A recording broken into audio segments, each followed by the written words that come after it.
In this mini documentary, Harboring the Unseen, the following will explore my own empathy for the shamed. It will allow persons who are interviewed to define shame, to explore how it is harbored and embodied, how to heal one's own. Um, okay. My name is Samantha. I would define shame, academically, at least, as interest or enjoyment that persists in the face of a barrier to that interest or enjoyment. Sorry, I study affect theory in school, and that's like a formal definition of shame from one of my favorite mid-century psychologists. But the basic idea is that you want something that you know that you can't have. And you continue to want it even after you're told you can't have it. Something that you don't want to talk about publicly, something that haunts you. Shame also defines you. And it because it's not that you did something wrong, but that you were not good enough. Mm-hmm.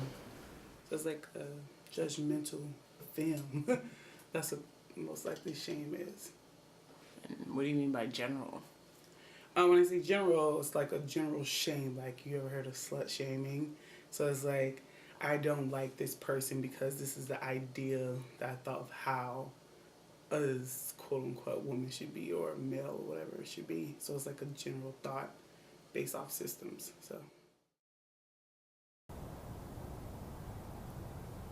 I am ashamed to call myself a Black American, despite my connections to it by blood. I am ashamed because politics of racial shame. Because if those unrelated fictive kin can make us feel proud, they can also make us feel ashamed. And the deal with stigmatizing shaming, by the way, not all shaming is bad. You know, Goffman tells us shaming is a requirement for social life. You have to, you know, sort of get into the things that are and are not acceptable to do. But reparative shaming is the kind of shaming that says, I will shame you so that you come back into the community. Parents use this sort of shaming. I mean, so many times in my life. You know, and any queer kid who grows up in a decently conservative, socially conservative religious household will have stories like these. But for me, you know, I'm transgender. For me, it would be my mom finding my secret stash of clothing when I was a teenager and calling me a pervert and that kind of thing, right? Yeah. So it's this thing that I want, that I know that I need, but that I know that I can't have, and I'm ashamed that she knows and that it can't continue, even as I want it to. Wait, her mother's snooping, I like to call They it. do a lot of cleaning, You and know, just looking for something in Exactly. your room. You know you're looking for Yeah. something. And I had a stack of pictures of my person that I was dating at the time. And they were very masculine presenting. And they had come to the house one time, and she had told me this story about you shouldn't hang out with these kinds of people. And then she finds these pictures, and it's, you know, she's like, we're like, you know, young teenagers modeling for each other. And we have this huge argument about what I'm not supposed to be doing and what I should be doing as a young lady in her house. So snooping and cleaning mothers can bring about that. Thank you. Basis when you walk throughout the world?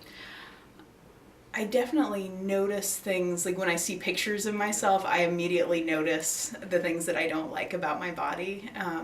And so I feel like I'm not as conscious of that, but then if I see myself, I am. And I think growing up in purity culture, I was always taught to cover up my body and not be a temptation. And so I am still aware of the impact of my body and my clothes on the people around me.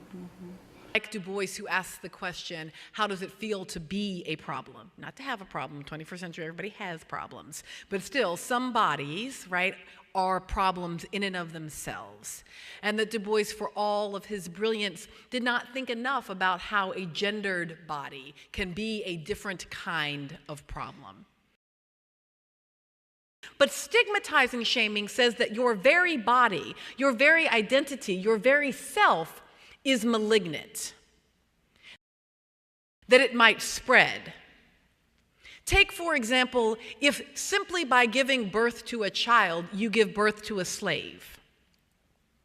Maybe you are a black woman and you are considering having or not having a child, and you walk into Soho and there is a 20-story billboard that says the most dangerous place in the world to be if you are black is in the womb. That is a shaming billboard by the Right to Life movement, meant to tell you that your very body, your very self, your very reproductive capacity is malignant. The only thing that you can produce out of your black body, out of your black uterus, is blackness, and blackness is malignancy. Blackness is badness. Blackness is failure. See, it's the very identity itself. Not even our first black president, God love him, came from a black woman's body. Yeah, I know. We just got to be with that for a minute. Okay, yes. The very idea that anything that you can produce would always be shameful. Now take...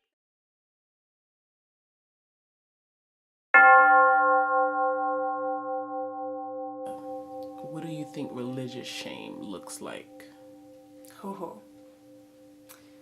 Yeah. I've definitely dealt with religious shame, for sure. And I think it's because I grew up in the theater community, and there's a lot of people in the theater community who've been hurt by the church specifically. And there's something out there, there's some kind of tainted feeling or idea on religion that if you tell someone, I'm a Christian, or my mom's a pastor, there's this weird knee-jerk reaction that a lot of people make. And so it makes you not want to express or open up to them ever again about your religion. And you just ignore it and put it away. And it turns into shame because you are afraid to talk about it. Any form of queerness is taboo in Mormonism. There are two kinds of people that can't be baptized by a Mormon missionary: convicted murderers and people who've undergone a transsexual operation. So that just kind of shows you how seriously Mormonism takes any sort of tampering with the gender binary, right? Wow. Like, literally enshrined in their documents is the most gender essentialist statement possible, which is that they believe that gender is an eternal essence. They literally use the word essence to describe it. So, I mean, for me, growing up, I grew up knowing that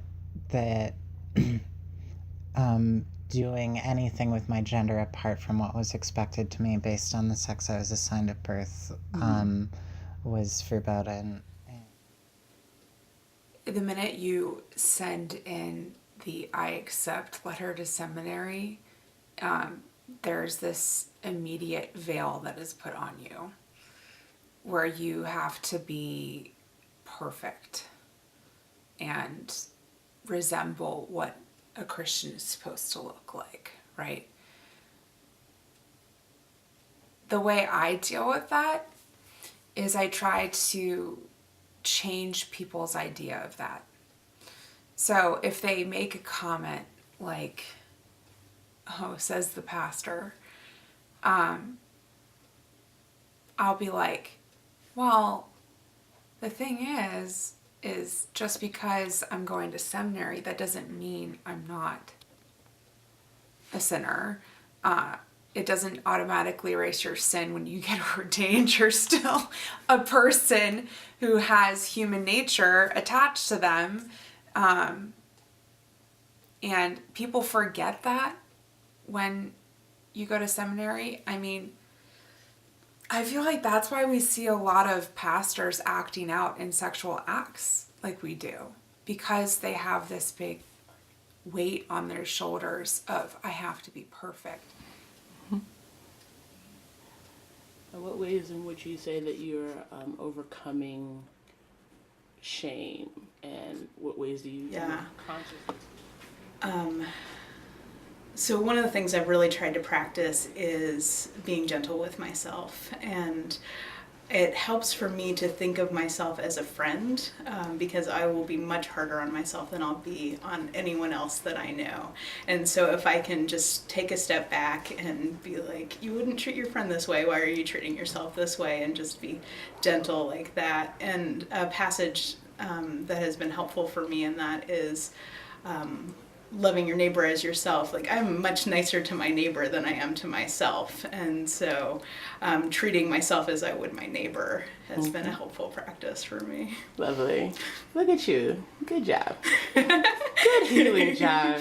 Good job. Working on it. Yeah, I understand. Yeah. A lot of heteronormative communities and spaces don't understand how much affirmation a person might need to just make it through the world, right? Or that I took with me from Mormonism, actually, oddly enough, is, there's this thing that people said in Mormonism to people who are in like leadership positions. There was like, when you're talking to someone, like, assume that they're like deeply hurt, or like, and you're usually right. You know what I mean? And I think about the way that works in queer communities. When I'm in queer communities and I'm talking with people and approaching them, or we're talking over a sensitive subject, I try to like, I try to not project my own privilege or experience, and just think like the person I'm talking to is like, could be in like immense emotional pain right now, and I need to like think about that and respect that. And that's a level of care that I encounter a lot, and I've been on the receiving end of a lot in queer communities, that just feels totally different in heteronormative communities, because there's such a baseline of privilege that everyone just assumes everyone is doing all right. Mm-hmm. I think we need to stop acting like there's this perfection veil. I think we need to get rid of the perfection veil and be honest with people. Like, I'm a person. I still shit all over my life, just like you do.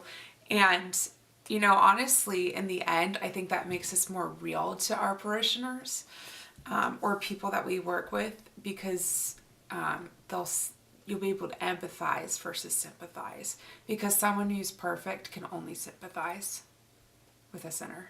Mm-hmm.